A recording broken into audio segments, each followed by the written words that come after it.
नमस्कार, India news पर आपका स्वागत है। मैं हूं अनिल ठाकुर। इस वक्त हमारे साथ खास मेहमान मौजूद हैं सुरेश कश्यप। शिमला सीट से नए नवेले सांसद जो हैं वो सुरेश कश्यप हैं और लगातार दूसरी बार जीतकर संसद पहुंचे हैं। आज उनसे खास बातचीत करेंगे हम। सुरेश कश्यप जी, आपका स्वागत है इंडिया न्यूज पर। धन्यवाद सर, ये कहा जा रहा था चुनाव से पहले कि शिमला सीट और मंडी सीट बीजेपी के लिए बहुत टफ है। सुखविंदर सिंह सुक्खू, कांग्रेस दावा कर रही थी कि ये सीट तो हमारी पक्की है और कांगड़ा और हमीरपुर पे हम कुछ नहीं कह सकते, लेकिन शिमला सीट सबसे ज़्यादा टफ है, उसके बाद मंडी, लेकिन आपने फिर भी वो सीट निकाल ली। देखिए, मैं सबसे पहले तो धन्यवाद करता हूं सभी अपने नेताओं का, अपने कार्यकर्ताओं का, जिनकी बदौलत दूसरी बार और लगातार चौथी बार इस सीट को हमने जीता है। कांग्रेस दावे कर रही थी कि 2-2 होगा, लेकिन वो दावे ही रह गए। शिमला को भी हमने जीता और मंडी को भी हमने जीता। ये बात सही है कि बहुत जोर लगाया कांग्रेस पार्टी ने जी। सारे हथकंडे अपनाए, धन बल और जितने भी बल लगा सकते थे, डराना धमकाना, कर्मचारियों को डराना, लोगों को डराना, और जो कुछ भी कर सकते थे उन्होंने करने का काम किया, लेकिन जनता के आगे उनकी नहीं चली। बड़े प्रलोभन दिए गए जी। बहुत किस्म के वादे, झूठे वादे, जैसी गारंटियां दी थी ऐसी गारंटियां फिर भी देने का प्रयास किया, लेकिन जनता डटी रही। बावजूद इसके शिमला संसदीय क्षेत्र में तो इनका एक बहुत बड़ा अमला है, वो चाहे सरकारी अमले की बात करें, पूरी सरकार ही शिमला संसदीय क्षेत्र से बनी है। आपने तो जो कांग्रेस का किला है, यानी शिमला जो है वो कांग्रेस का किला माना जाता है, उसको भेज दिया आपने। क्या कारण रहे, बड़ी वजह क्या है? देखिए, बात सही है, कांग्रेस का किला है, क्योंकि कांग्रेस के जो मुख्यमंत्री हैं वो शिमला से हैं, 5-5 मंत्री हैं, 3-3 सीपीएस हैं, डिप्टी स्पीकर, दर्जनों chairman, vice chairman, OSD, advisers, पूरे इनके सरकार। लेकिन मेरे संसदीय क्षेत्र की जनता के आगे सब फेल हो गए। वो चाहे मंत्री रहे, चाहे मुख्यमंत्री रहे, चाहे उप मुख्यमंत्री रहे, चाहे डिप्टी स्पीकर रहे, जी। जितने भी मंत्री संतरी, इन सब के जनता के आगे हौसले पस्त हो गए, और कार्यकर्ता और हमारी पार्टी के नेता और मेरे संसदीय क्षेत्र की जनता डटी रही, और उसका नतीजा ये रहा कि 91,451 वोटों से हमने इस सीट को जीता। और मैं समझता हूं कि एक बहुत बड़ी जीत जी। शिमला संसदीय क्षेत्र में हमने हासिल। अच्छा सर, पिछली बार चुनाव आप 3 लाख से ज़्यादा वोटों से जीते थे, इस बार कम हो गई लीड, क्या कारण है? एंटी इनकम्बेंसी मानते हैं आप, या फिर कोई और वजह रही? क्योंकि सुखविंदर सिंह सुक्खू आपके यहाँ रैलियां करते थे, कहते थे कि यहाँ के सांसद तो कम दिखते हैं, चाहे वो बाकी मंत्री आते थे वो भी कहते थे कि सुरेश कश्यप जी तो क्षेत्र में कम दिखते हैं। क्या वजह रही कि आपको इस वक्त इस बार जो है वोट कम मिले? नहीं, देखिए, तो आप अगर ओवरऑल ट्रेंड देखेंगे तो ऐसा ही ट्रेंड रहा है। हम अगर हिमाचल की भी बात करें तो चारों सीटों के ऊपर लगभग ऐसा ही ट्रेंड रहा है, क्योंकि सरकार ने अपनी ओर से भरसक प्रयास किया जी। जो कुछ कर सकते थे वो किया, लेकिन फिर भी एक अच्छा मार्जिन रहा। और ये चारों सीटों के ऊपर, चाहे हम कांगड़ा की बात करें तो बहुत अच्छे मार्जिन से हमने निकाली, 2,60,000 से जीती। इसी प्रकार से माननीय अनुराग जी लगभग 2 लाख वोटों से जीते, शिमला लगभग 1 लाख से जीते, और इतना ही हम करीब करीब मंडी सीट को भी हमने जीता।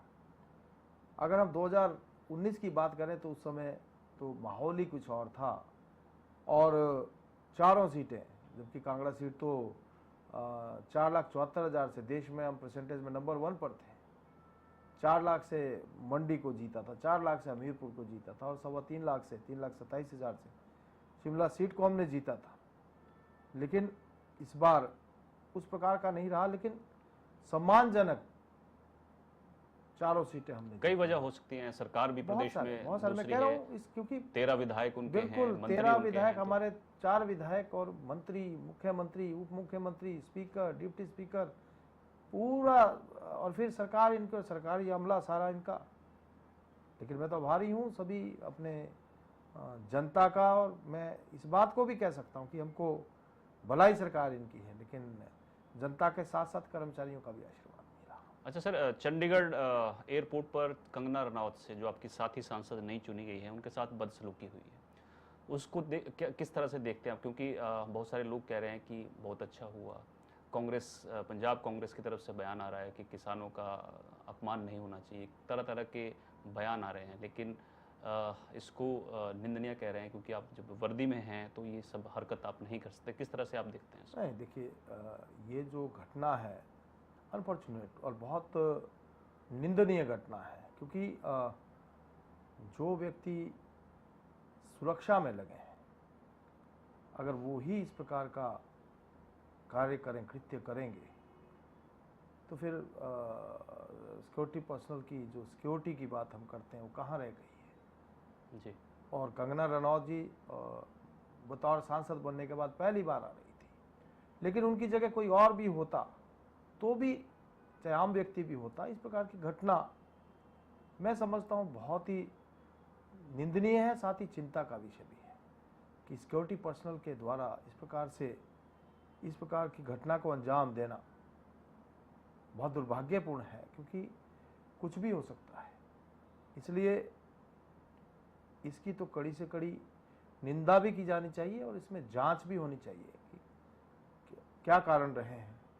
कुल मिलाकर मैं तो इस घटना की निंदा करना चाहूँगा, क्योंकि जो हुआ वो बहुत ही कह सकते हैं कि अशोभनीय भी है जी और चिंता का विषय भी है।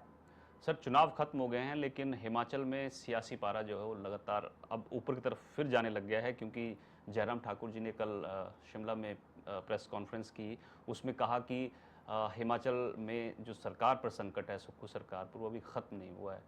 लेकिन सुखविंदर सिंह सुक्खू कह रहे हैं कि जनता ने 4 सीटें जिताकर ये दिखा दिया है कि उनका विश्वास जो है वो कांग्रेस सरकार में है। देखिए, मुख्यमंत्री जी को समझना चाहिए कि 68 विधानसभा क्षेत्रों में उनकी हार हुई है।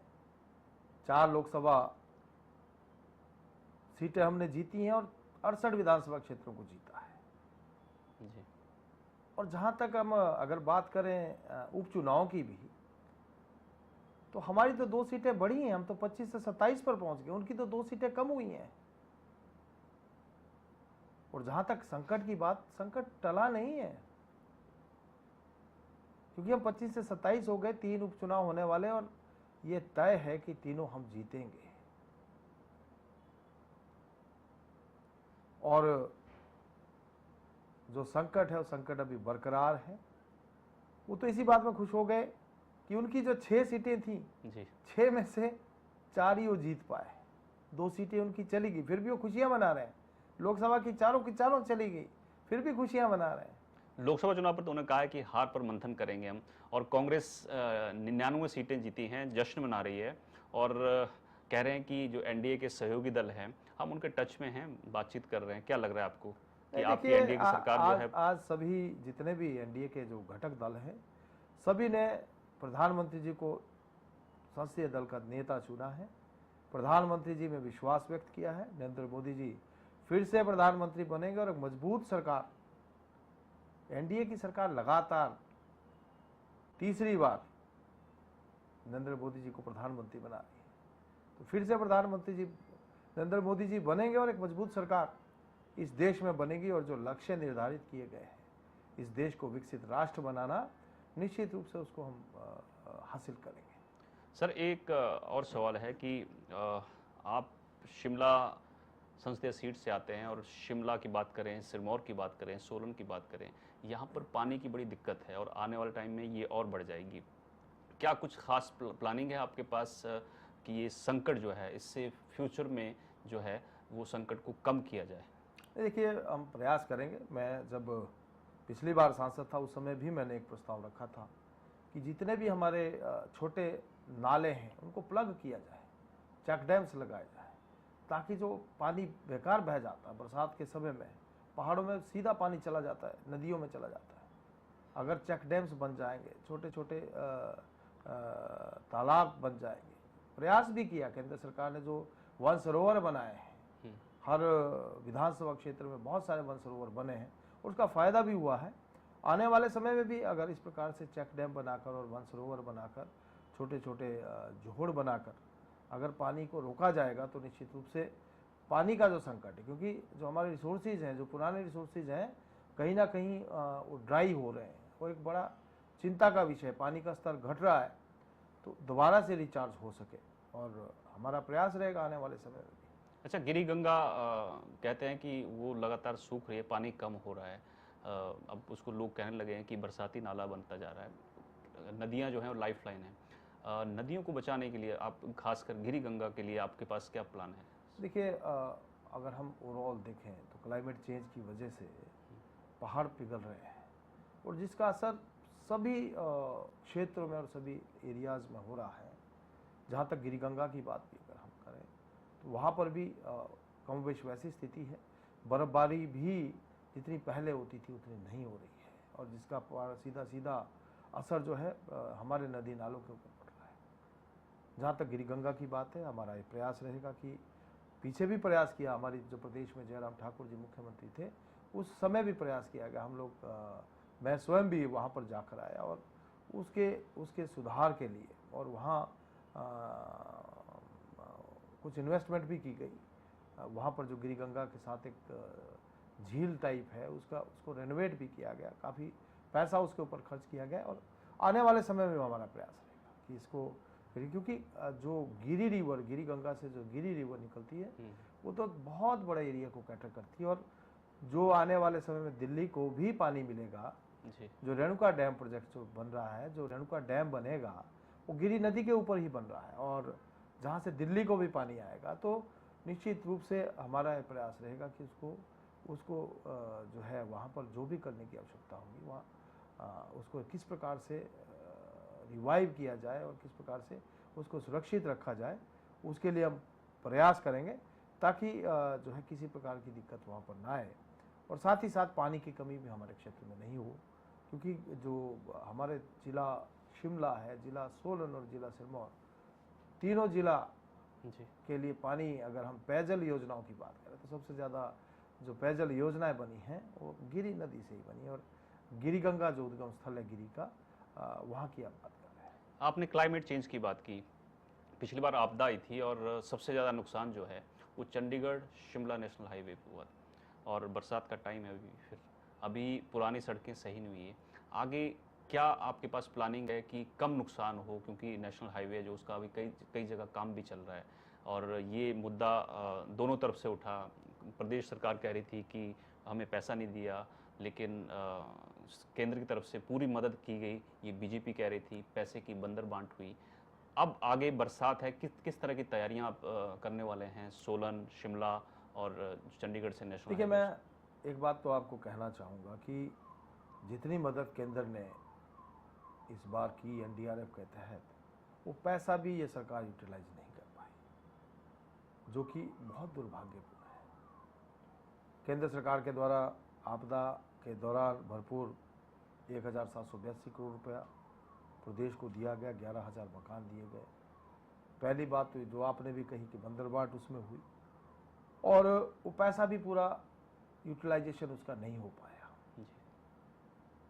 बाकी अगर भविष्य में इस प्रकार की, क्योंकि अभी तक तो जो सड़कें पिछली बरसात में बंद हुई थी, इस प्रदेश की सरकार बावजूद इसके कि केंद्र सरकार ने भरपूर सहायता की, और आदरणीय नितिन गडकरी जी स्वयं हिमाचल प्रदेश आए, जो नेशनल हाईवे का जो डैमेज हुआ उसके लिए अलग से राशि स्वीकृत की, और उसका काम केंद्र सरकार के द्वारा करवा भी गया।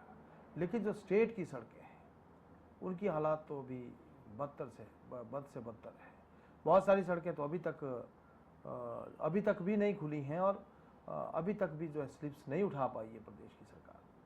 लेकिन भविष्य के लिए मैं यही कहना चाहूँगा, पहली बात तो ऐसी कोई आपदा ना आए, प्रभु से ऐसी कामना है, और अगर आएगी तो हमारा ये प्रयास रहेगा कि केंद्र की ओर से जो भी करने की आवश्यकता होगी, क्योंकि मैंने सांसद के रूप में भी सांसद निधि का एक बड़ा हिस्सा आपदा के लिए उस समय दिया, ताकि जो छोटी छोटी गांव ग्रामीण सड़कें बंद पड़ी हैं उसके लिए हम राशि दे सकें। और जहाँ तक नेशनल हाईवेज़ की बात है या बड़े बड़े जो ब्रिजेज़ की बात है, उसमें केंद्र सरकार के द्वारा भरपूर मदद की गई और केंद्र सरकार ने ये कहा भी कि जितने भी नेशनल हाईवेज़ हैं उसको केंद्र सरकार ठीक करवाएगी और समयबद्ध तरीके से उनको ठीक भी करवाएगा। लेकिन स्टेट की जो सड़कें हैं, जो ग्रामीण सड़कें हैं, जो लिंक रोड्स हैं, उनकी हालत आज, जो प्रदेश सरकार के द्वारा किया जाना चाहिए था लेकिन प्रदेश सरकार ने किया नहीं, उनकी हालत आज भी बदतर बनी हुई है। और आने वाले समय में अगर फिर से उस प्रकार की आपदा आएगी तो स्थिति और भी भयावह होगी। और हाटी समुदाय को आपकी सरकार ने दर्जा दे दिया था, लेकिन एससी वर्ग थोड़ा नाराज था। उसको लेकर आप क्या प्लानिंग कर रहे हैं कि उनको भी जो मदद है वो मिले और जो चाहते हैं उनकी मांगें पूरी हो? नहीं, देखिए, जहाँ तक पहली बात तो आज ये मामला कोर्ट के विचाराधीन है और आने वाले समय में कोर्ट क्या निर्णय देता है वो आने वाले समय की बात है। लेकिन अगर हम देखें इस लोकसभा चुनाव में तो वो चाहे हाटी जो लोग हैं या नॉन हाटीज हैं या अनुसूचित जाति वर्ग के लोग हैं, सभी ने मुझे भरपूर सहयोग दिया। कहीं पर भी इस प्रकार की दिक्कत नहीं आई, किसी भी प्रकार की दिक्कत नहीं। अगर हम देखें, हम शिलाई विधानसभा क्षेत्र, जो कि विधानसभा चुनाव हम वहाँ पर हार गए, भले ही थोड़े से वोटों से, लेकिन हार गए थे। लेकिन लोकसभा चुनाव में वहाँ बहुत अच्छी बढ़त हमको मिली है, रेणुका जी में अच्छी बढ़त मिली है, राजगढ़ में हमको बढ़त मिली है। तो मैं समझता हूँ कि सभी लोगों ने हमारा साथ दिया लोकसभा चुनाव में, वो चाहे अनुसूचित जाति वर्ग के लोग थे या फिर वो जनरल कैटेगरी के लोग थे, सभी का समर्थन मिला है। और आने वाले समय में भी मुझे पूर्ण आशा है कि सभी लोग, जैसा जिस प्रकार से हम पहले सब लोग साथ मिलकर चले थे, इसी प्रकार से आगे भी साथ मिलकर चलेंगे और अपने क्षेत्र के लिए काम करेंगे। सर, आपको 90,000 से ज़्यादा वोटों से जीत मिली है।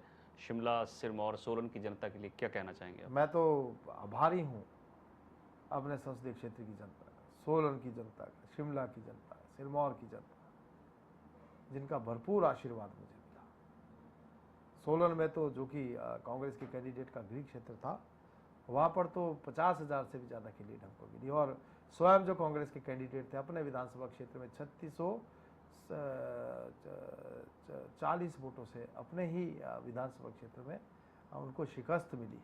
तो मैं तो आभारी हूँ, जहाँ अपने नेतृत्व का आभारी हूँ, माननीय प्रधानमंत्री जी का, माननीय हमारे राष्ट्रीय अध्यक्ष जी का, माननीय प्रदेश अध्यक्ष जी का, माननीय लीडर ऑफ अपोजिशन का, उनका आभार प्रकट करता हूँ। साथ ही साथ अपने जो प्रदेश के नेतागण हैं, हमारे चाहे एमएलएज हैं, चाहे हमारे 2022 के जो जितने भी कैंडिडेट्स हैं या जिला के अध्यक्ष हैं, मंडल के लोग हैं या मंडल से नीचे के स्तर के हम ग्राम केंद्र प्रमुख, त्रिदेव, हमारे पन्ना प्रमुख, और इस प्रकार से सभी लोगों का मुझे साथ मिला। पार्टी के लोगों के साथ साथ आम जनता ने भी सहयोग किया, कर्मचारियों ने भी सहयोग किया, जितने हमारे दूसरे संगठन हैं, अनुषांगिक संगठन हैं, बहुत से और अन्य जो हैं एनजीओज हैं, सभी का समर्थन मिला। और मैं दिल की गहराइयों से उनका आभार प्रकट करता हूँ कि जिस प्रकार से उनका भरपूर समर्थन मुझे मिला। मैं आश्वस्त भी करना चाहूँगा कि जिस विश्वास के साथ उन्होंने मुझे समर्थन दिया, उनकी अपेक्षाएं, जो आकांक्षाएं हैं, उन पर मैं खरा उतरने का प्रयास करूँगा, ऐसा मैं उनको आश्वस्त भी करता हूँ।